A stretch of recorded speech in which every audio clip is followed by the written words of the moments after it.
I mean, it is a classic, one of those white people classic movies from the 90s.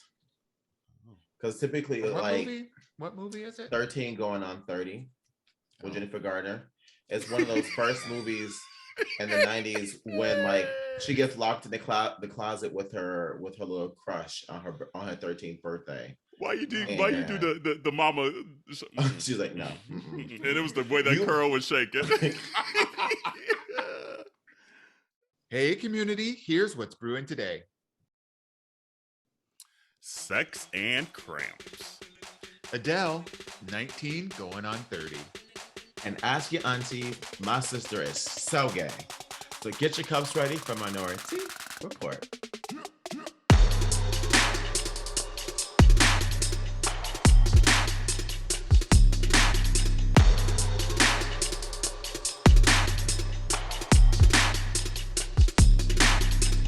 Hey, welcome to Minority Report. It's Auntie Kerel. And it's Auntie Dawon. And it's Auntie Jerrell. Hey, and it's a wig episode, so you might want to go and turn on the YouTube and subscribe if you haven't already. Thank you. Because, we be playing in our hair. And this wig was a struggle to get on already. Same, mine too. So, she looked tired after the holiday season. I'm looking how I expect to feel come this episode on Monday when it comes out. Right, all that.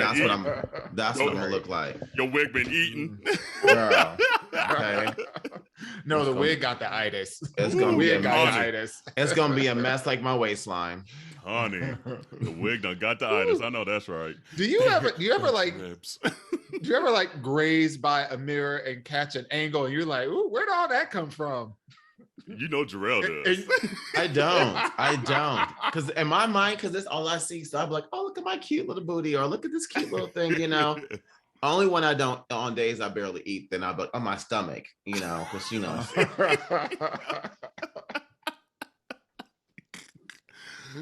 I'd be like, ooh, my stomach's snatched today. Huh? I'm like, okay. Oh my God, I see 2 abs. Oh my God. I know that is true. They're like every once in a while, like you're like, oh, okay, my belly ain't poking out as much, right? Okay. How it's not that I necessarily want abs. I just want my stomach to look a certain kind of way. So when I wear a crop top, I don't have to suck it in for the whole length. I'm outside the house, but Fizz when I wear a crop top, then I'll do this maneuver where I'll stand behind him and I'll and I go back out. So you breathe out so you can feel all the edges of the fabric. Girl. Then suck back in. That part. Be like, catch my breath. Short, small breath. Right. See. It ain't worth it. It ain't. Because I start that way, but then 30 minutes in, you kind of forget. But then you see that one picture, you're like, ooh, my belly out. And that's why I don't forget, because I'd be damned if I see that one picture. Because then I'll never wear it again. Oh, I still go for it. I'm like, you know what? It is what it is. and let me be honest. My one crop top has fringe down the front of it. So it still has my stomach for a good portion of it. But yeah. Next summer, though. That part. Did you do any shopping for Black Friday and Cyber Monday today? I'm not going to do no shopping. I don't need anything. Me either. I don't need anything. Look, I can announce to the community I got a new job. Hey! So, congrats, boo. Thank you. So yeah, so that's my Christmas gift of this year, is this new job. That's my Christmas and my birthday gift, is this new job, this new adventure. So I am blessed and highly favored. I don't need anything. I'm good. I'm good. Mm-hmm. Yeah, I don't need nothing, but I'm gonna find some. Look what happens when you bet on yourself, baby. I know. Ain't that the truth? Ain't that the truth? Oh, absolutely. I've been learning. Absolutely. Thanks to Auntie Shar over there. She's been, Coach Shar Right. over there, you know. That's true. My life coach over there. It always helps to have somebody that's on the inside. Yeah, for real though. Period. It's true. So true. But Carl, you yeah. say you're not picking up anything, or are you? Oh, I'm gonna probably find something. Something. I'll find something. Like electronic wise, or like She gonna be on the Nasty Pig website. Like, oh, let me get this. I know, right? No, I'm pretty stocked on the Nasty Pig. There is one hat I do want, but if I don't get it, I don't get it. Usually this time of year is when like I'll get like software plugins either for music or for the podcast and things like that. So around now is when they'll do a lot of like sexy. I know, like for most people are like, oh, okay, really? But for me, I'm like, oh, I could get this plugin now and I could get that plug because people don't know the plugins are expensive. They like hundreds of dollars. Some of them are thousands of dollars. So they have like a 50% off sale. You're like, all right, yeah, let me scoop this up. Now's the time to do it because if not, they usually don't go on sale that steep until like the following Black Friday or something like that. Right.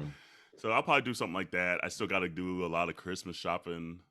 I haven't done anything for Corey. Normally by now I would have either had an idea or gotten him stuff. And this year I'm struggling. I don't know what to get him. And we're in the same boat. We both don't need nothing.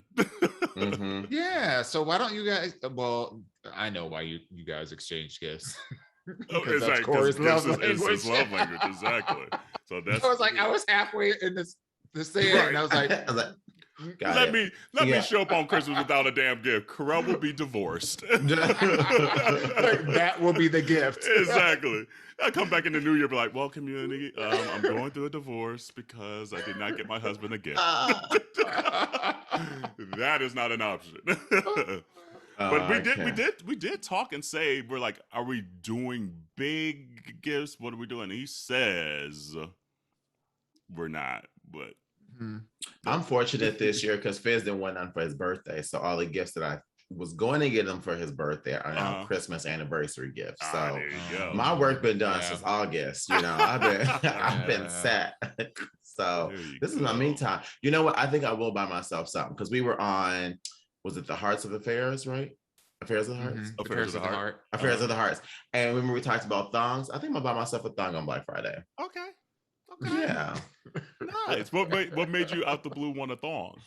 Or have you always wanted a thong? I have not always wanted one. I just want to try one. Okay. You know, like, I mean, I'm not even big into jock straps and I have a few of those. But I just want to try it. Just see what that booty look like. Yeah. That's what you wanted to do. I mean, first of all, it ain't for me. Okay. I ain't wearing it for me. Right. You know, so that's the real reason why I'm getting it, you know. I know that. But yeah. Get him something he can take off. Right. Slide it to the side. Hey. You're not gonna buy you some more toys? No. Oh, we got enough. We got plenty. Yeah. Then it'd be too long. We already take like 2 water breaks. That's already enough. So. Not 2 water breaks. They've been here with like stamina. Gotta stay hydrated, you know. You just, you know. That's true though. Have you ever caught a cramp? I feel like we might have talked about this. No, because I stay hydrated. Oh, there we go. You ain't never caught no cramp. I have. Oh, I have. That's the and worst. I hamstring. You be like, and it'd be kind of funny. It hurts, but it'd be kind of funny at the same time. Woo! And like you get those like vibrations that happen that are like, that's like an instant erection killer. That part. Instant. There is nothing remotely sexy or sexual about that feeling. Nope. Because it's like, nope. You doing whatever it is that you're doing, and then your body said, nope. And there's nothing you can do. You can't do anything. It's like if they own you, it's like get off me. It's like if you're on top, it's like get away from me. Like And then they be messed up because the rhythm or whatever was going on right before then was high and heavy. Right. It's That's instant. Like I've gotten one in my hamstring a couple times. I've gotten one in my calf a couple times. I'm like, what the fuck am I doing? Like to begin these brand new move, don't know what to call it. It's like shit. And these cramps? That ain't fun. Do yours go away pretty quickly, or does it take like a minute? A couple of them have taken a minute, and then one usually I was like, okay, let me like stretch out real quick or something, you know. It's like literally put that next position, right? Literally, like there's been times where I had to like, you know how you put your little like your foot on the wall and kind of do like the calf stretch. I had to do that before. I've had to like bend over and like stretch the hammy out. Yeah, man. This happened a couple of times over the years. Lord, I haven't had. I mean, I've had a leg cramp. I usually just have to stand up. Yeah. You know, I don't know what it be. I don't know what. And actually, hopefully I don't get another one. But next time I get one, I'm going to see what position. You know, it's going to be a wrap. She's going to be exactly. She's going to be like, oh. Segment time. Yep. Exactly. The whole move would be killed. Because it's an instant boner killer. Instant boner killer. Damn. I was going to ask something before that. That's the killer. The killer part about sex is that this is the kind of stuff you don't be hearing about. You don't see them in the movies. Yeah. They don't show that scene. They cut that. No. Not at all. But what about you, Dawon? Are you buying anything for Black Friday? I don't really think so, to be honest with you. No. Something you had your eye on, like another piece of art, or no. I like that piece of art behind you, the one with the bubble gum. That is so cute. Yeah, I've seen that one out there too. I love that. When you posted that, I was like, that is damn. Yeah, damn. I don't normally do things that poppy, like that pop art style, but I love things that are like that have to do with people's faces and whatnot, and it stuck out to me.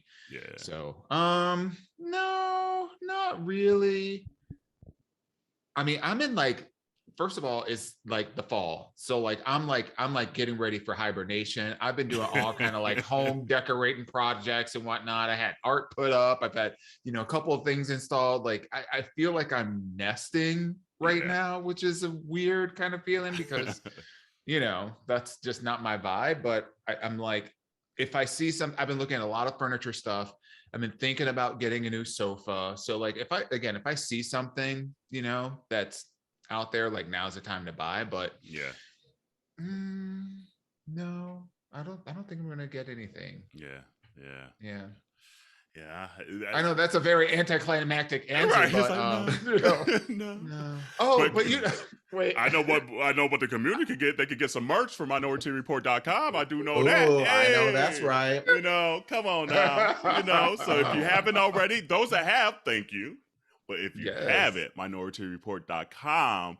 It's the holidays. It's a great gift to give your husband, your girlfriend, your boyfriend, your baby mama down the street, your boo, your side piece, the side thing. Come on, we know it's cuffing season.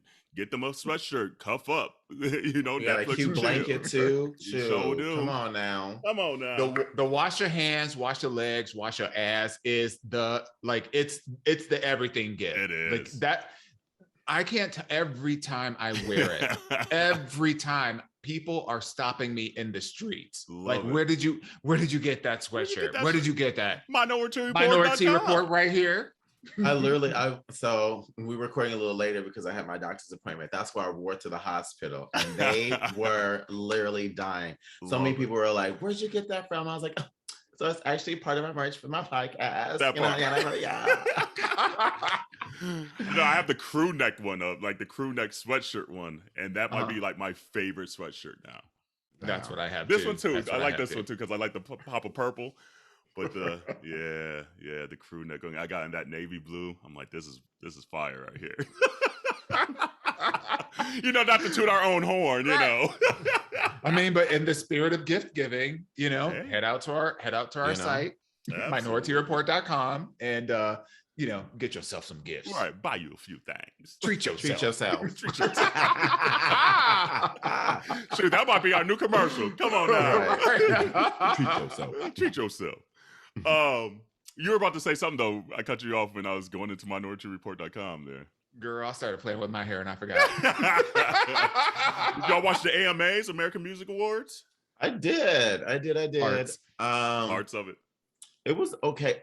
I don't think Cardi did that good of a job as a host, though. She was being Cardi. It was just too much. And like there was a couple times she's like, I am not saying, and I'm like, I was like, ma'am. I do want that mullet wig she had on though. Oh yeah, that was cute. Oh, that was cute. Yeah, I was like, that was I want super that cute. Yeah, but I was just like, ma'am, I'm gonna need you to just dial it down just a little bit. Just a little And while bit. we're talking about Cardi B, I'm not really loving her fashion choices for the night.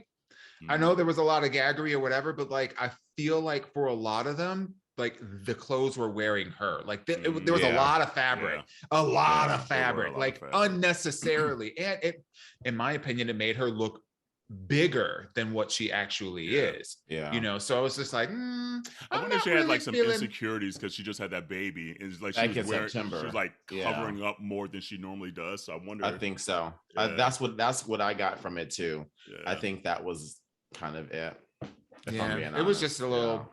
It was like that one yellow one just looked like somebody like grabbed the yellow comforter and just like, looking like I Dream of Genie. It was a lot of fabric. I was really, not that I'm expecting her to walk out naked or whatever, but like the ways that the clothes were constructed, it looked like everything was quilted. You know what I mean? Yeah. Like it was just extra thick for no reason. A lot of it was, is this velvet? What is this, velvet? That's a little like, the one I did kind of like the one with the shoulders that was sparkly. I think I would have taken off the shoulders. It just had to be like the gown with the sparkly boots. Because I was like, okay, those boots are fire. But it, like when she put on the extra sparkle on the shoulders, I was like, ooh, that's the one thing you need to take off. You know, sometimes you got to take one more thing off when you leave the house. Yeah. That was the one more thing. It was weird. It was weird, wasn't it? Like just her fashion choices were like, they were pretty to look at. Don't get me wrong. I'm not saying that she looked terrible or whatever. I was just like, I just thought it was conservative for her. I felt maybe like that's the word I was looking for. You know, like she's normally more risque, with, a little bit more pop, if that makes sense. And I don't know. It just felt like maybe like the people were like, because ABC, they were like, that's enough for this outfit. She's like, put your titties away, girl. Yeah, literally that. But any performances that you liked? Sister Chloe. Can I just say one thing about Chloe? Girl, she didn't graduated. That was no recital last night. She ain't recital mode no more. That was not a recital at all. No. She heard Auntie Shar. She sure the hell did. And let me tell you, when she did at the end, she did the splits. I was like, she heard Auntie Dawon, because literally what he said was, I needed some more of that front yard action that I saw in the music video. And she gave. And she said, she gave. She said, booty so big. You knew she was gonna fuck some shit up when she walked across the stage. She like was on one stage, down from the ceiling. Girl, she said, I left my problems on the dance floor. she came out there like she was ready. Like she found the happy medium of all the prior performances. Because the first one was just like you said, like the recital. And she was almost trying too hard. And like slowly but surely, she's found a way not to try too hard. Like, because there was one, I forget what it was on, where she was like doing the drum machine with it, with the orchestra and stuff. And I was like, it's getting there, but it's still a little disjointed. This one was still the orchestra and everything that she likes and everything. But she found, let me just have a flowing moment from the ceiling. Let me get down and then get right into the song. Let me sing it. And then let me have a little dance break and get out this bitch. And that's all you gotta do sometimes. I knew the moment when she started singing and she said, and they walked in unison. Right. And they walked in unison. I said, oh, she was rehearsing. Yep. She rehearsed. Yep. That part alone, I was like, okay, she about to eat. She about to eat. And when she did that break, she said, Boop. I said, like, if that's not Beyonce, Jr., that's not Beyonce. I don't know what else is. Yeah. Like, and I like the red, like kind of like wrap she has around her locks right now. Yes. Like she had the blonde before. I kind of like the red on her. Yeah. I thought she looked great. I loved her outfit. I love like her makeup. It's always like simple, but it has a little bit of edge to it. She just like the first time we saw her on this big stage, it was just her. And she didn't own that stage. Like that to me was why I felt like a recital. This time she had a gang of people with her. Yeah. And it gave a great performance, but she could have done it without it. Yes. Like the way that she has mastery now and how she owned that stage now. And I feel like she's getting comfortable with the choreography now too. Like she's dancing is getting more secure. If that makes sense. Like you can tell she's not counting the steps. She's just like, oh, I know this. I know. She know about the hit. She know about the hit. Exactly. She's like doing the head twirl. She's like, she knew what she was going to do. With the first couple times, it was new for her. Like to do that grandiosity on the stage. Yeah. Now she's like, okay, I'm comfortable, ho. Y'all hoes better watch out. Yeah, she did that. I was proud of her. I literally had to rewind and I watched it like 3 times because I was very, very, very proud of her. Yeah. And you know what? For singing live too and dancing, I was like, like okay now. Yep. She's ready for it. She's ready. She is ready. But it was New Edition for me though. They was the one that killed it for me the whole night. I was like, New Edition. They was hitting the fucking routine. They was sharp as hell. They were. And they was like, we're gonna show all you little BTS motherfuckers how to do it. Like to do it. Like we even gonna show New Kids and on the Block still how to do it. Like New Edition came, all 6 of them. Bobby was there. Johnny Gill was there. And I was like, y'all better kill it with these peacoats and these hats. Right, Ralph with the tilted brim, the tilted hat. I was like, it's just like their outfits though. I was literally nothing says Cat Daddy going to the roller skating rink. Bitch, like some top hats or whatever, some hats and some long trench coats. I was like, Uncle Gang. That's like just a gang of uncles. You know? That's the black culture right there. That's exactly what it was. Just a gang of uncles being like, hey. They probably had Stacey Adams. They probably had Stacey Adams shoes on. Couldn't tell them nothing. Nothing. You know, I was hyped. Alligator belts. I was definitely hyped. They outdid New Kids on the Block by far. Yeah. Oh, 100%. New Kids didn't age well. I was like, when did they like get old? Well, Donnie still looked good. Donnie still can get it. But Joy don't look good no more. No. Danny don't look good no more. Joey McIntyre got old. I was like, ooh. Yeah. He got the Ellen haircut. I thought the same thing. I was like, what happened to Joey? Because Joey was always the young one. Yeah. But Joey ain't the young one no more. Being white sucks. Girl. I don't know what happened. When it comes to that, To that part. But did I ever... over the time, I forget what I've shared on here and not shared, but I think I've shared how it was New Kids on the Block when I was young that I realized I was gay. Didn't know that was the terminology, didn't know that's what I was feeling, but looking back on it now, because I remember I had a crush on Danny. Didn't have the words, because I was only probably like 6, 7 years old, but every time I would see like the New Kids on the Block posters in the stores and everything, I would like be like, the pop-up magazines. Ooh, right, exactly. And so I was just like, God, so it was a weird moment to see them again last night in my like grownness. Because I was like, damn, like the 6-year-old in me was still kind of like hype, but seeing them now, I was like, And in your mind, you start singing, never gonna get it, never gonna get it. Honey, never gonna get it. Seriously. Hanging tough. Hanging tough. I was like, oh, these songs are boo-boo, but they kind of hit. I'm trying to think who else. BTS got on my nerves. Like, I love BTS. Like they were good. They were good on their song. They weren't good with that Coldplay, and I got turned off for the rest of the night from that performance. That was all sorts of bad. I think that's like a new song, and it was just not practice or anything of the sort like that. Because it seemed like think a couple of them didn't even know the words to it as well. And I was like, ugh. And they were just like roaming on the stage and everything. I was like, yeah. I was like, so I think Megan Thee Stallion was supposed to perform with them, but she canceled last minute. So they have a song that's out that's with Megan Thee Stallion, and she has a verse on it on the remix.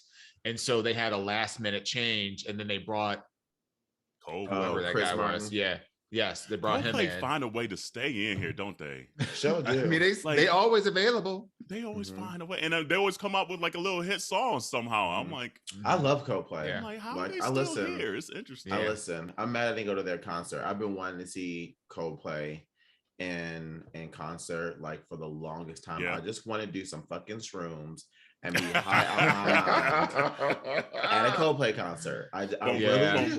That does sound fun. Yeah, right. I really want to. I used to rule the world. Oh man. J-Lo didn't sound bad either. You know what? I was impressed. I was like, you know what? Okay. It was a very J-Lo moment, but I was like, you know what? Yeah. It's J-Lo. It's J-Lo. Yeah, it's J-Lo. I was like, okay. You know what? I'd be trying to run away from that little white girl. Filipino American. Olivia Rodrigo. The traitor girl. Let me tell you, I'd be trying to run from her. Like, it's like that scene in Scary Movie 2 when Brenda behind the wall and the white girl running down the hall. I'm like, oh no, just let her fall and mutilate her white ass. Like, I do not want to like this little girl, but that traitor song, I'd be like, bitch. I was like, that's some lyrics. That is some lyrics. Every generation gets that one artist that just knows how to write a song for that 16-year-old girl that's about to get her first heartbreak, and that's who she is right now. Like every song is Swift. From yes, in a way, but like she just has those lyrics that like pulls at the heartstrings of a 16-year-old person. Like going through your first heartbreak, it's like, yeah, you're a traitor. I know we broke up, but you liked her 2 weeks later. You're like, okay. And so it's like, I get the appeal of it because it makes me tap back into that moment where I'm like, yeah, fuck you, ho. Yeah, for real though. But that's so true though, because I find myself being like, and I'm happily in a relationship, but all of a sudden I'm sitting, I'm like, oh, I remember that one time that one bitch just like played my ass, and I'm sitting here like, getting in your feelings. Ass man, this little girl is getting to me. Yeah. Why? So she's this generation's one. Yeah. Yeah. I like her. I like her. She can sing and she can write. You know who might be able to get it? Diplo. Diplo might be able to get it. You think so? He was looking cute last night, or I wouldn't say no. I wouldn't say no. Right. I wouldn't request it. Right, it's not a requestable. Right, exactly. You know, I'd be like, I mean, if he said suck my dick, I'd be like, okay. It's like, where are the knee pads? Who else? That's about it, I think. Yeah. I mean, other than that, it was kind of meh. Yeah. It was, no one else really. Although, hold up. Giveon. Let me tell you. Oh yeah, Giveon killed it. Yes, man. Yes. Oh, and the second he smiles too. That is what a booty hole might have puckered. Man, that booty hole might have puckered. That brother, he got a voice on him. Yeah, it was funny because like Fizz was on his phone and he said he stopped everything. Sure did. Just said. He's like, who is this man? You know him. Honey. Yeah, no, Giveon. Yeah. And I haven't taken the time to listen to his whole album yet. Like I keep catching songs here and there. I need to just sit with it because I know I'm gonna like it because I like his voice. It's actually it's really good. I liked it. That's right. Yeah. And then like we have this was it the Soul Train Awards? Like I feel like the Soul Train Awards or something are coming up or were happening at the same time. They come up this. Yeah, so as of today, when this comes out, it would have happened yesterday. Okay, got it. Yeah. Got it. So gotta watch that one. I think Grammy Awards by the time this comes out will be announced. So we'll see who's getting them Grammys. All I know is Jonathan Sullivan better be up, up, up, Yeah, up, man. up, up, up. That's an and album of the year conversation for me. real. Yeah. I'm gonna be so disappointed if they ain't checking for her. Yeah, they ain't checking for her. We already know fucking Taylor Swift. Fuck that bitch. She gonna be in there somewhere. Of course. Ugh. Of course. Other than that, I really can't think of anyone because Dua Lipa and Lady Gaga, like all of them were last year's Grammy. And then I think Adele is too late. Hers will Adele be is too late. She didn't meet the cutoff, so hers will be next year. 2023 when it comes out. So so maybe Jasmine sneak in there. The Silk Sonic album's dope too, but they might have just missed the cutoff too because they just released theirs the week before Adele. So I don't know. So hopefully. But that's a dope album. Yeah, man. You think Montero? You think Montero that needs to be in the mix. His album definitely needs to be in the mix. Yep. Damn, if I had to choose between the two, Jasmine, I'm gonna have to lean towards Lil Nas X. I think he'll probably get it, but Jasmine's did it for me.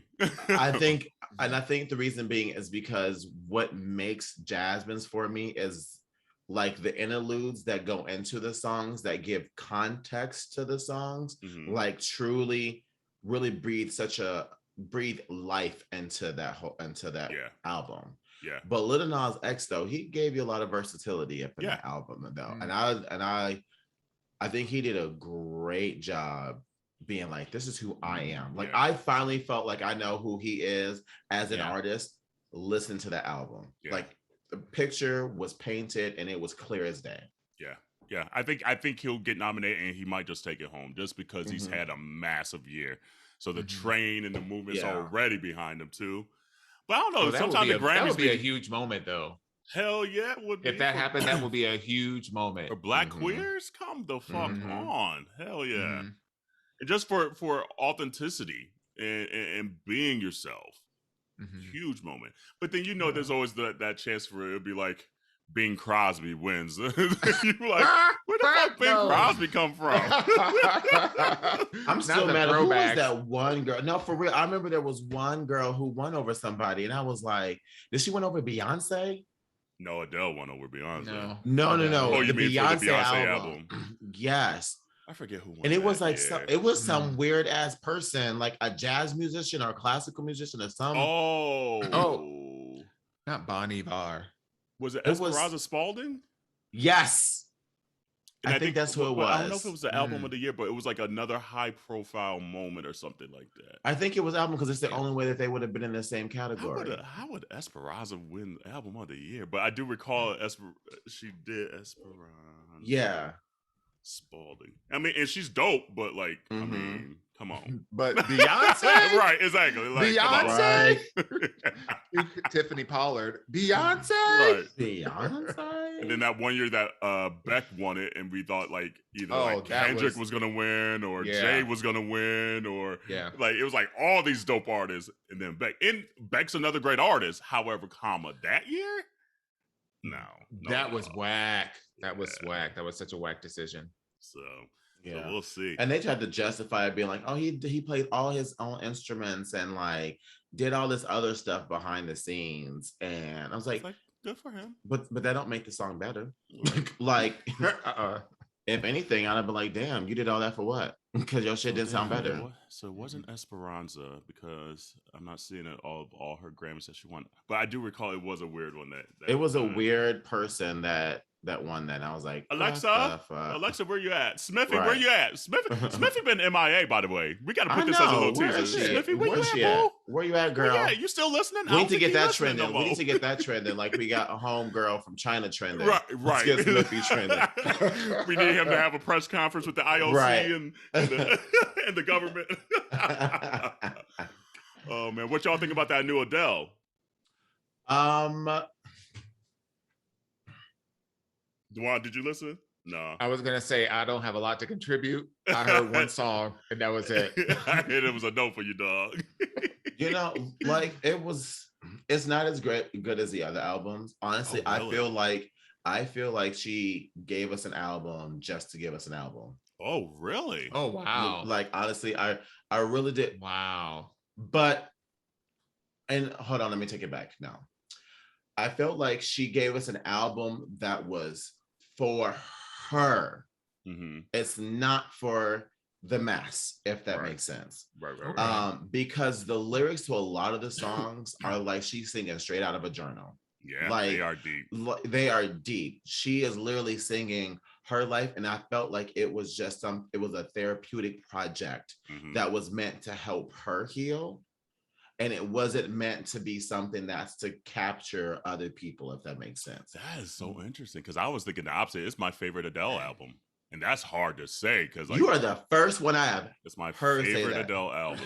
You are the first one my favorite, because like I've heard. She gave me backgrounds. She gave me deeper. She gave me some fast songs. Like it's a faster album than I thought it was going to be. The lushness of it, it's not as sad as I thought it was going to be. Like I was going into it like, oh, she's going to be boohooing. And there's some moments. But there's also some moments where you can tell it's about her new relationship too. Where I'm like, oh, okay, you trying to give us a little peek into the bedroom? Can you get it? So yeah, no, and she was singing her face off on this album, not belting, singing her face off. Where I was like, ooh, you giving me some textures and them low notes and some runs and some. I was in it. So that's interesting. Yeah, I definitely agree that it was an album for her. Like she was like, I'm going to make the album I want to make. I don't care who listens to it, but at least for me, I want to listen to it, and I want to listen to it again. And it's not. I don't have to be in as depressive of a mode as I thought I was going to listen to it. And I think that's probably another reason why I didn't connect with it, just because I felt like I had to relate. I had to be in that space to be able to listen to the slow, more ballad songs. Yeah, because they are such real lyrics, and they are they are sad and depressing. Yeah, they are true her, and I'm just not in that headspace or my place in my life where those songs resonate with me. I will say she sang on this album. She sang on this album, and when I try to put myself in your shoes and think more producer type or whatever, then I can see, like there being more to the album. But just for a person who just like music, that's not the album to listen to. That's not the album that's just, it has the capture straight off the back. Like you have to listen to the little things and pay attention to the little things and the songs to connect to it. It's not something you can just play and be like, oh, that's good shit. Oh, no. I see. I don't know. Like I was like, literally, it's rare for me, especially nowadays, to play a song an album back to back. Literally, I was stuck in Atlanta traffic because I had a doctor's appointment too, and I played that thing twice in a row, and I was like, I don't do this. Like just cause I don't know.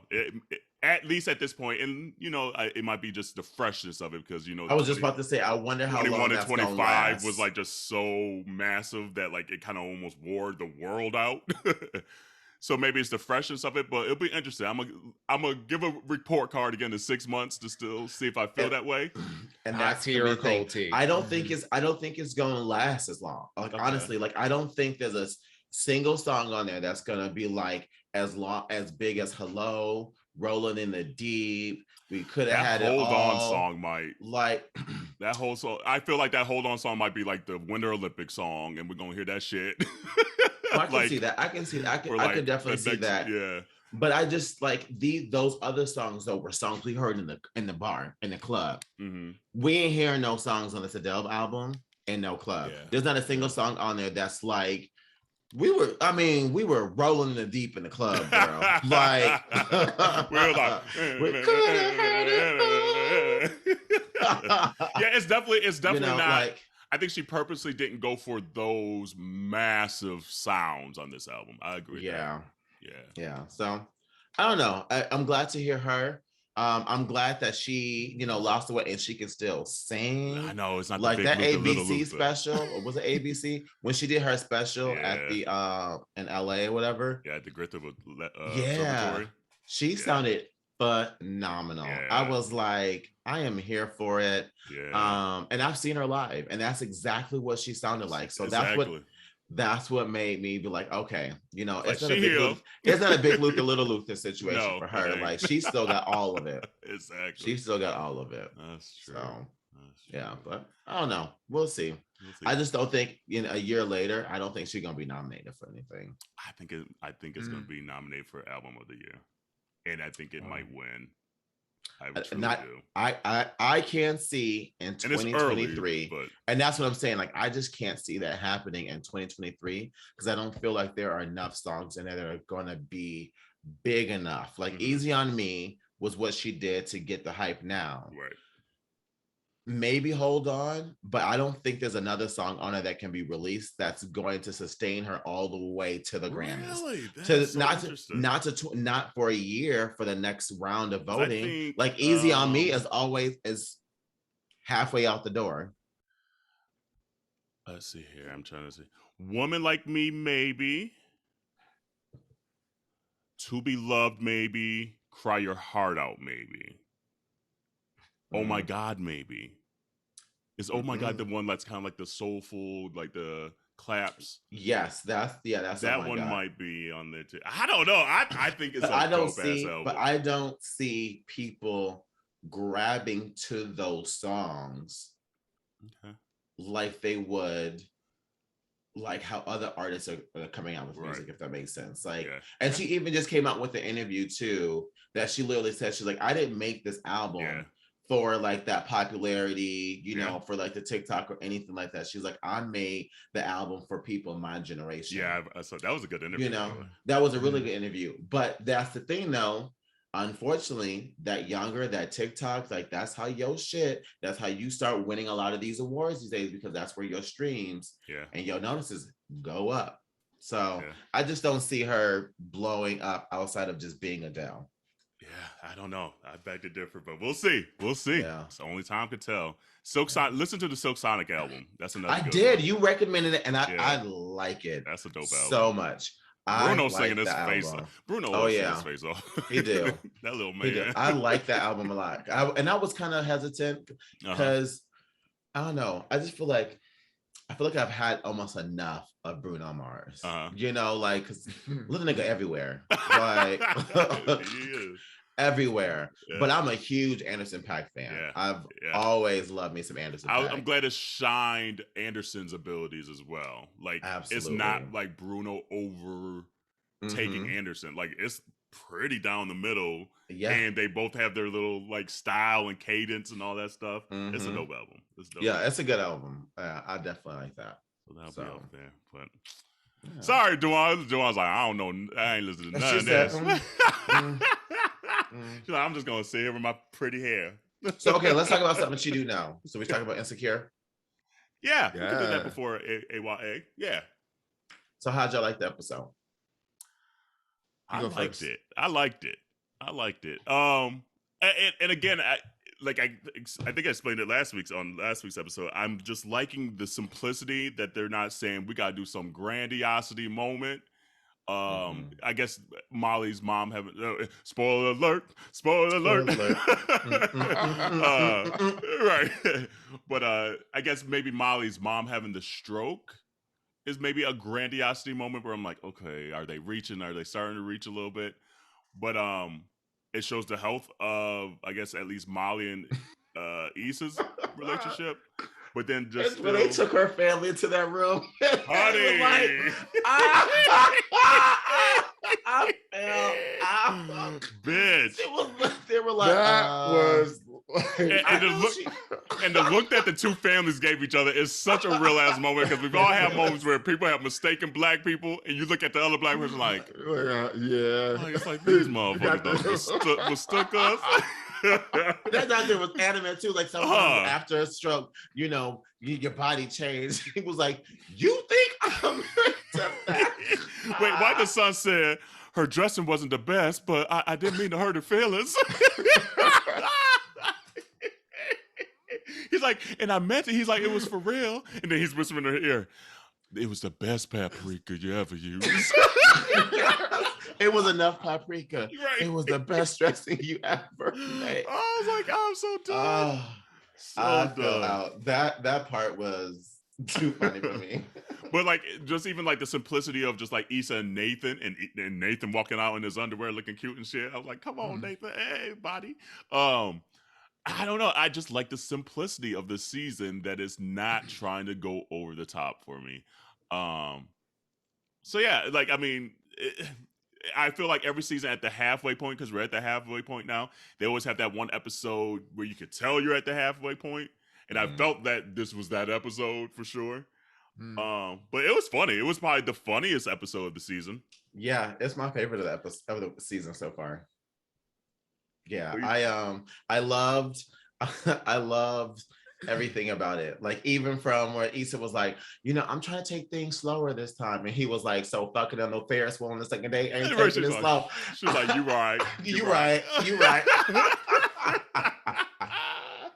Yeah. But wait, did we know Molly had a dog? Yes, we knew she had a dog. Oh, I forgot about that. Let me tell you. This dog and so did Issa. She said, "Oh yeah, that." I felt like this is the first. I felt like this episode was shot like how season 1, season 2 were shot. Like it took me back to like that when like the conversation just going, and something out the wall is going to happen. Either it's going to be funny, it's going to be whatever, but something's coming. And I just like it was so easy to fall into this episode. Yeah. Like every bit of it, like the high stuff, the high energy stuff with like the stuff at the hospital, but then like the low energy stuff with like him or like Nathan and Issa exploring their relationship with one another and just feeling finally comfortable with one another. It's not overacted. They do a great job of not overacting. Yeah. They do a very good job of like almost like the small talk that people have day in, day out. They act the shit out that part because it feels like it doesn't feel like they're reciting lines on a page. Right. Like, and I'm just like, especially like the scenes with Nathan and Issa, like it was just so easy that you forgot somebody had to actually write that shit out. They had to memorize them lines and act it and probably do it 20 takes, and each take feeling that natural. Right.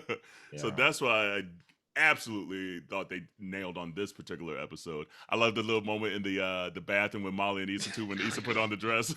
She was like, "Ooh, damn, I look good," and she's like, "You look too good, girl." No, you don't. Nah, you're not. So yeah, so it was a very. And the problem, she's like, "Did you fuck her that? Did you fuck her this dress? Because I fucked her that." I made that. That's a real ass statement too. Like I love seeing them like their friendship being back like on track, and it is so pleasant. Like I didn't realize how much I missed it. Yeah, like seeing that type of friendship between each other. Like even when she was sitting in the room and she's like, "You may go get us some coffees." She's like, "Yeah, okay."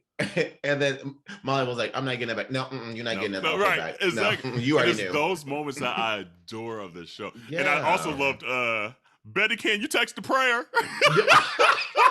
Can you text? Because I was like, God, that is such a Black family moment. It really is. Like Betty want to pray. Betty want to pray over the phone.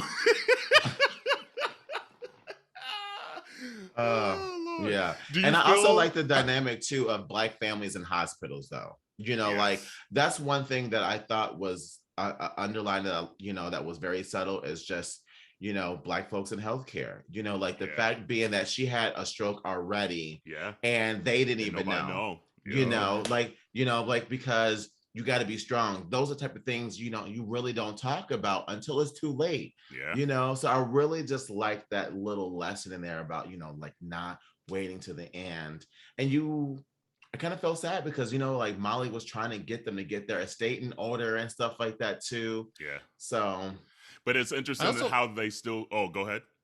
I thought that Molly did a really nice job. Like her character did a nice job in that moment. It showed like her growth because usually she comes out and she's overbearing, and like she was in control, don't get me wrong, but it was a calmness, it was support in her voice, like it had different energy, but she was still able to ask the right questions and, make sure the situation feel like good. Though, like she's still showing glimpses of, and it happens in just real life, like even as much as you work on yourself, there's some things that are just even if it's good or bad, core to your being that kind of still slips out? Do you feel like they were showing hints of Molly still needing to do work and she might crack in later episodes, like how she was still taking on too much work from work and might have been overbearing here and there and things like that, but like, okay, it's trying to like still control. Do you think that's a precursor to the latter part of this season?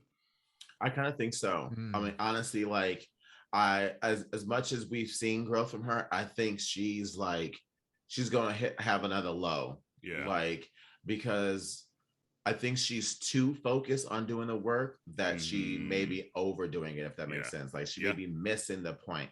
And I think that's what, yeah. So it'll be interesting. So, okay, we're at the halfway mark of the season. What's your score on the first half? I gave it a solid B. Okay. I give it a solid B. Oh shit, we didn't talk about the end. Did anyone else go, oh shit, at the end of the episode? Yeah. I said, oh. Yeah. And then I didn't think she was gonna say, wait. I said, bitch, what you say wait for? Like, what? Yeah. Girl. I was like, oh, I'm here for the mess. I'm here for the mess. I didn't know I needed it. I'm glad that they even thought of that. Because there were so many other things going on in the hospital at that time that you just didn't really need that storyline. But oh, what a juicy moment! It really, really was. And so maybe that's another so maybe that's another precursor. We see Molly and maybe some of the cracks, and right when we see Issa saying, "Okay, I love you, Nathan," and things like that, maybe there's still those vulnerable cracks that they're setting up for the latter half, and we'll see. Yeah, we'll see. I think she's not going to end up with Nathan.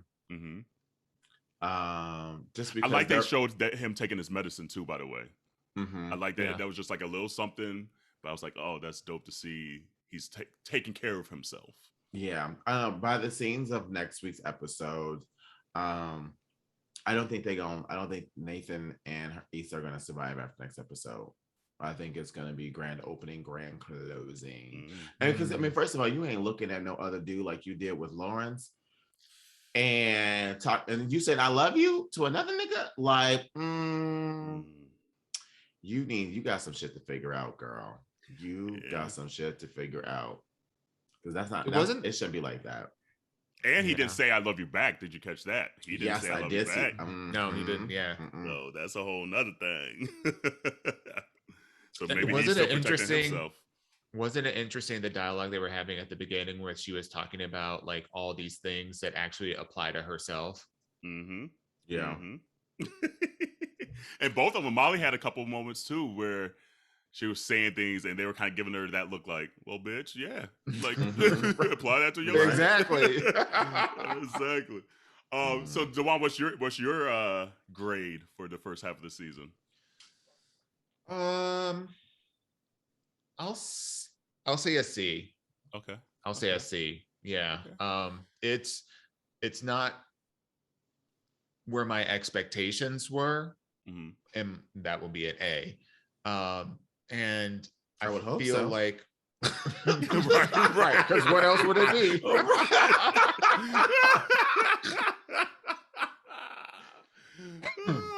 That would be an A.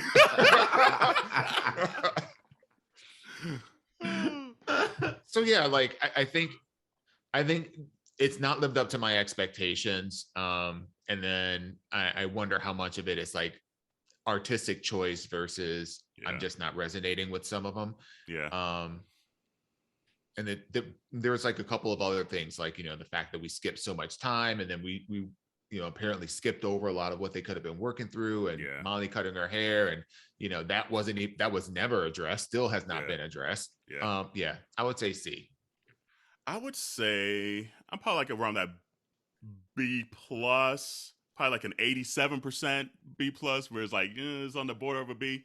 I feel like this latest episode bumped it up a little bit for me. Like it reminded me why I enjoy Insecure so much. I love all the more Kelly scenes we got in this season because I think she's an underrated character in this show. I love that they stepped it up clothing wise, music wise, everything, lighting wise, everything. So that's still high for me. episode 2 was still kind of like a episode, so I still have that in the back of my mind. Like, okay, they still capable of that kind of an episode. But for the most part, I just like the simplicity, and then they're not trying too much to cram too much in the last season, because that's where I feel like a lot of shows go wrong, where they're like, oh, we want to do everything we haven't been able to do yet in one damn season, and it doesn't feel like the show anymore.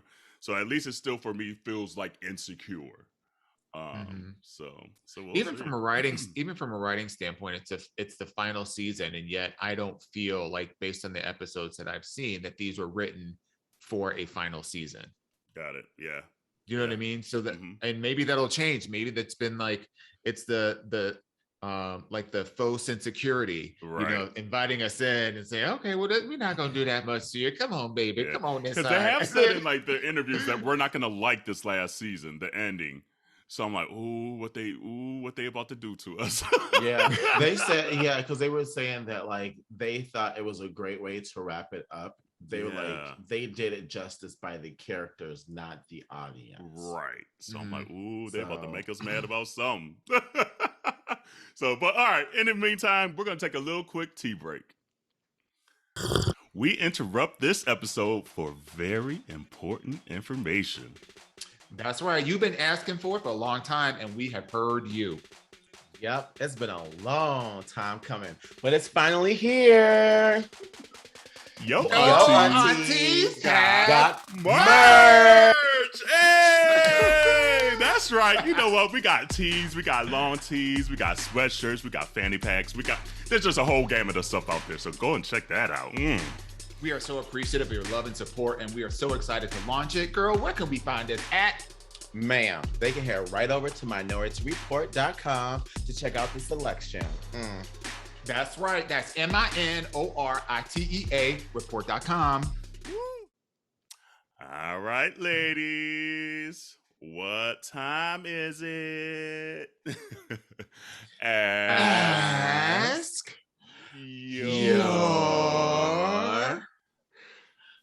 aunties. I don't know why we did that very gay. Sometimes it's just in our spirit. Happy holidays, everybody. Oh, you got it. You have to be watching it on YouTube. Please, exactly. Continue to subscribe. Like all the people that be listening to the episodes, thank you for downloading the podcast episodes, but also subscribe on YouTube so we can get to that 1,000 number, and it allows us to do a little more on YouTube once we get to that number. So anyway, who got the question? Hey, aunties, I have a sister in her 40s who's still saying things like she doesn't like, saying things that she doesn't like are quote unquote gay. I have tried and tried to stop her from saying it. Every time she says it, I become more traumatized. What should I do? Smack her in the throat. Look, choose violence. That's my answer. Choose violence. Yeah, you know, I feel like that gay thing is like, it was so ingrained in culture for the longest that a lot of people didn't even realize they were saying it and don't even realize why they're saying it, you know? That's not like an excuse at all, but it's like, it might be simply one of those things where like she's said it for so long, right, wrong, or indifferent, that she might not even realize she's really saying it, despite you saying, oh, I've tried to get her to stop. I don't know how you're trying to get her to stop and what conversations you've had. But I think it's just literally one of those moments, maybe explaining, instead of just saying, oh, gay is bad, da-da-da-da, don't say that. Be like, here's why, and here's how it's affecting me, and here's how it's literally traumatizing me, because I've been in situations when people call me gay, and it was coming in a vicious manner, XYZ, XYZ. So maybe try that approach, but if she continues to do it, then she's just being ignorant, doesn't give a fuck about family and friends and all this stuff, what she's saying. And at that point, you gotta pick and choose what you want to associate with her, quite frankly. So yeah, especially being in your 40s, she know better. You know, I have two answers. The first answer is, you know, be petty in return. You know, like start saying something that makes her ass uncomfortable. Call her a Karen. And literally say every time she say gay, then you say that word, or find out a way just to get on her damn nerves. Like, because if you've tried and she's not caring enough to make that change for you, then at that point you can either choose violence, which that's my first one. Or you can choose growth, and you can figure out why in this question you said traumatize again, and figure out your trauma so that way that word never triggers you anymore. That's so I feel like that's the responsible, mature, thing to say is like, if the word gay is traumatizing, I mean, honey, right? honey. I got some questions. Trauma. Yeah, because there's a lot of shit that says the word gay on it. So I think you need to figure out why, the word gay, maybe it's just from your sister saying it or a particular type of person saying it, why it's traumatizing, and figure that out. And take the power back into it. We talked about before on the podcast about, taking our power back in certain words. And I feel like things like that, oh, that's gay. Like, now today, I don't feel like it means the same thing that I remember it saying when I was a kid, if that makes sense. Same thing with faggot. Like, I just feel like those words don't hit like they used to in the 90s, early 2000s growing up as a kid. And it may be because you're more secure in yourself as well. Like, yeah, I feel like some of these names that people say and call out trying to get under my skin and things like that, I'm like, that don't say nothing about me. That's all about you, boo-boo. Mm-hmm. Like, because I'm cool with myself. I know what I bring to this situation and whatever, So it's like, call me what you want. You're not going to say it too many times, but call me what you want. Right. Call me what you want. Right. Because at least at the end of the day, I know what I contribute to society as a whole. And I know I'm not this negative thing that you're saying towards me. Mm-hmm. I'm still trying to figure out the double and triple reads that he's doing on his sister. First of all, he called her age out, in her 40s. Right? And at first I thought maybe he was a brother, she's a sister, but they're of similar age. That's where I naturally went. And then I was like, wait a minute, what if he's 20 years old? So then that was the shade by saying she's much older than him, but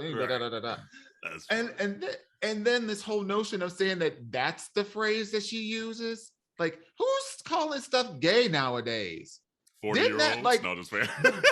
But I mean, I can't imagine. And the Black community is still very, very, and I'm assuming that this person is Black because I know a lot of people in our community that like, oh, that's just gay. No, we ain't doing that. That's that gay shit. So I know in our community people talk like that quite often and still use it. It's part of that toxic masculinity within our culture. Yeah. I think at the end of the day, I agree with both of you all. Like this notion that something that she's saying is traumatizing to him, you might need to unpack that just to understand what does that mean. Maybe she a female Boosie. Damn. Could be. You right. Could be. And you know what? That just made me think of that too, like how you're just saying in our community, because we just saw earlier this year the Black families shave the word gay into their kids' head here in Atlanta. Yeah. So clearly there's still some weight behind that terminology and the toxicness behind it still that people are kind of putting on to others. I guess it does, it's easy to fall into your privilege of being somebody who is openly out and have a sense of a lot of obviously self-worth and security and all of those things. It's easy to forget about this stuff. Because literally in my head, I'm thinking, why is this an issue for anybody in today? Like, why is that an issue? But then I had to go back and I'm like, well, if I'm secure, I'm and that's not my lived in experience. So it's like, okay, that's where the empathy comes in.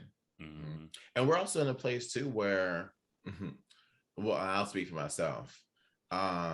If that's my family, I'm gonna be like, you out, done. I don't have to see you ever again. Like I'm into a place where like I'm very cautious about the people I keep around me and the energy that's around my peace. Because if you are hurting my peace, if my peace feels endangered around you, you are an obstacle that needs to be removed from my life. He's like that, Predator or something. He's like Terminator. See? you know, but like at the end of the day, though, you have to protect your peace, you know, and you don't owe anybody anything on this planet. So the notion of, and again, something in our community too that we do is like blood is thick in the water, or like, you know, you always have to ride all the way through. Some family members are the ones you have to let go because they are the anchor that will pull you down to the bottom of the ocean. Yeah. And clearly she must have, if you've tried and you've done it in various ways, not just like in a confrontational way, because sometimes confrontation just brings out more confrontation. Clearly there's some trauma that she's dealing with as well, of something that like hurt people. And so she knows it's getting underneath your skin. So she's going to continue to do it because she hasn't dealt with something either in you all's relationship or the family dynamic, whatever it may be, that she's continuing to do this because she knows she could get away with it and it's hurting somebody. Yeah. So I'm with Jerrell. It's just like, if that's the case and that's what you're feeling, you might have to cut her off until she deals with herself. You know, and it's okay to do so, because at the end of the day, you ain't got one life, and if you don't want to be around trauma, it's like ain't nobody got time for trauma shit no more. No, and it doesn't have to mean forever. You know, this could just be a thing for now until things get better. That you just have to step away, and just have to choose yourself, and it's okay. It's not selfish choosing yourself, like especially when it comes to healing and doing what's right by you, like. You should never feel bad for doing that at all whatsoever. And it's the holiday season. A lot of people have not gotten to get together with their families, you know, because last year during this time, it was, you know, suggested that you be by yourself.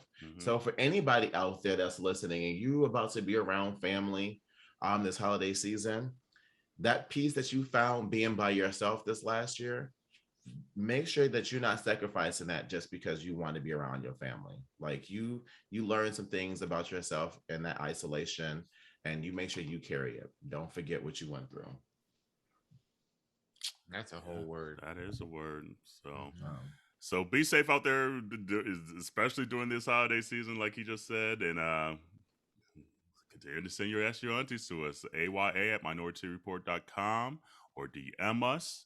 And obviously, we know there's some family dynamics coming up right now. So if there's one that you need some advice on, some opinion on, let us know. If you have just even like Ask Your Aunties, like not even like relationships, or just like, hey, like I'm going for a new job. You have some advice on that? Like Dawon's career is literally in HR. Like shoot those over. Like we could provide, obviously, you know, he's not going to give you all the professional advice because you got to do that yourself, but you could give insight into like what corporations are thinking. If you need advice on, I don't know, like I'm just trying to think of random questions. It doesn't always have to be something so deep either. Like it could be something lighthearted, whatever. It's like, does this make my butt look fat? Yeah, boo, it look good. Hey, but so continue to send those in. And before we got out of here, obviously we got to comment on the Rittenhouse verdict, which none of us were terribly surprised or shocked by, but is still very disappointing. You guys go first. I got it. If you see our faces, by the way, that's why it's crickets. Like if you see our faces. You know, I'll say this. Fuck Wisconsin. All right. I'm good. Well, damn. The whole state. The whole state. I'm good. Dawon? I was not surprised. Was I angry? Probably for about 5 minutes. And then it was like, you know, this is how they do. It just, to me, it sent false hope that if they didn't know that they could win this case as the prosecutors, why make so much of a show out of everything leading up to this? Oh, You thank you know, for so saying like that. it just That's what I that's thought. the thing. Oh, sorry. No, go ahead. That's exactly what I thought. Yeah, I didn't understand at all. I really Yeah. didn't. So at the end of the day, you know, there's, and I don't know the laws in that state, but like if there's, you know, open carry or defend yourself laws or whatever, there are certain protections underneath that, Right. you know, and if he has good enough counsel, he will have known not to say anything to anybody before anything. And then, you know, he would have been coached through this. So That's you nailed it, because literally I wrote down here. I said Wisconsin law allows use of deadly force if necessary to prevent, and I can't even read my own writing, necessary to prevent imminent death or great bodily harm. And that's what they tapped into with the self-defense thing. And the second that they started pushing that, I was like, oh my God. Because just how stupid a lot of these laws are and how privileged a lot of these laws are, allow for situations like this to be legal. And that's a lot of the issue as well, because like morality and legal in this country are two separate totally things. different things. And they've set it up for so long to be legal for white people, and specifically white men. And so the second I started seeing them doing this self-defense, I was like, oh my God. Like, it's going to be hard for a jury to convict beyond a reasonable doubt based on how the laws are set up. And so, like, and I've seen some people be like, well, be upset about the law and da. You can be upset at both. I hate You can be upset at both. Yeah. And so it's just like, it's not an either or situation. Yes, I'm upset that the laws, that white men have set up the laws this way so they can have loopholes to get away with this shit. But I'm also upset that it's literally still making it hard for people that look like us to be able to get fair and true justice in the system. Right. And it's making a show and a mockery of it, like Dawon was saying, because literally the way they were presenting it mocked the whole situation. Yeah. And now it's like we literally just took 20 steps back, where we're just not going to get more justice going forward. Like, it's so, and that's why I was upset. I knew he was going to get off. Yeah. But now you literally did more harm than good. Y'all should just let that boy go. Like, you shouldn't even brought him trial, nothing. Because now it just gave more people thoughts of what they could do going forward. Yep. And that's And seeing this up. and hearing the senators talking about like having a race to get him as an intern and all this other stuff, it's just so nasty. It's so disgusting, and I'm over it. I'm exhausted. I'm exhausted. It does make you wonder. It does make you wonder what life is going to be like going into the next election. Black people, brown people, people of color. I know we have these conversations, what we want to be called. Everybody on their umbrella, they ain't white. I know we tired. We need to show up and show out for literally the next like 20 years in a row. We got to get all these old white people out. Literally, because you just saw it. You just saw it again, what is occurring. And until we are also in power to dismantle some of this stuff and to also bring up other people into power, we're just going to keep seeing this shit. We're going to continue to stay tired until we vote, until we show up, until we go to school and become these lawyers and these judges and find ways to get nominated to these courts and things like that. Like, we need to do this long game. Like, we need a 20-year plan, 30-year plan to ensure that we are in these rooms, are in these situations to dismantle this shit. Because if not, we're going to still be talking about this shit in 50 years, and it's upsetting. Yeah, I mean, unfortunately, we don't have the luxury of being tired. So don't. We don't. And if we choose to be tired, they will automatically win. Period. There will never, ever, ever be true justice for us, anybody that's not white in this country. if we as people, as Americans, get tired and they say, fuck it, we don't care anymore.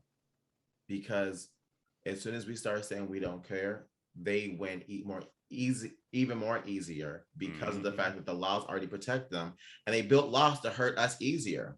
So they can throw us in jail for the littlest shit. Girl. So you best believe if you go anywhere with that I don't care mentality, your ass got. I mean, if he could shoot up white people, right, and white people don't care, what the fuck? What the fuck we doing? Like, is we finished or is we done then? Like, because like, right, it's like the fuck. I do feel like this is the first time that like woke white America are experiencing the injustice that we've been experiencing. Yeah.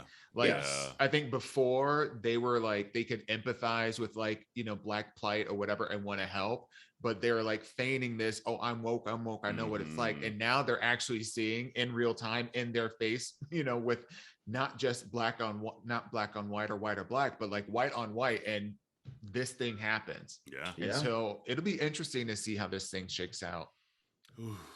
So, yeah. So, I mean, yeah, I ain't got shit else to say about it. I really don't.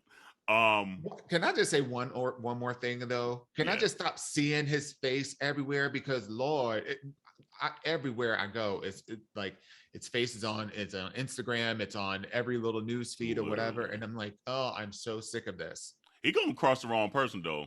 We said that before, like a few episodes ago. Yeah. He's gonna have a whole life of trouble. And I mean, a lot of white people are going to protect him. Like, we already seen him on the Fox Newses and shit like that. So he's going to get a lot of protections. He going to run across the wrong person one day. Or the right one. Or the right one, right? So I just hope it's like at the airport where there's a whole lot of people watching. Honey. Don't do it in the dark. Do it where everybody can see. Get that shit on tape. I want to see it.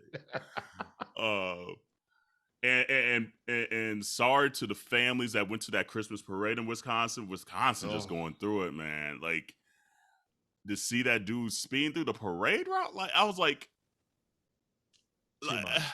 it is too much. And it just shows how fed up a lot of people are right now. And it's sad to see that that's the decision that they think is going to fix it or make them feel better or whatever it may be. So that's why we're a big proponent of therapy on this show, because 100%. you got to work through that shit. You really do. Because I get it. Like, you sometimes get that energy where it's like you feel like there's no hope, you know? And to try to take matters in your hand like that, that's not the right route. I get sometimes we joke around saying, oh, we choosing violence and things like that. This is not the right route to take that that's energy play out. talk. Yeah, exactly. So it's just like, I'll be serious sometimes. Look, I really do choose violence. We try to be responsible. But so those families that lost members because of this crazy act, I don't know. I don't have words to say. All I can say is I'm sorry, even though I didn't have nothing to do with it. But it's just like, we're already in tough times, and to add that on top of it, it kind of just stirs up more emotions that don't need to be stirred up right now.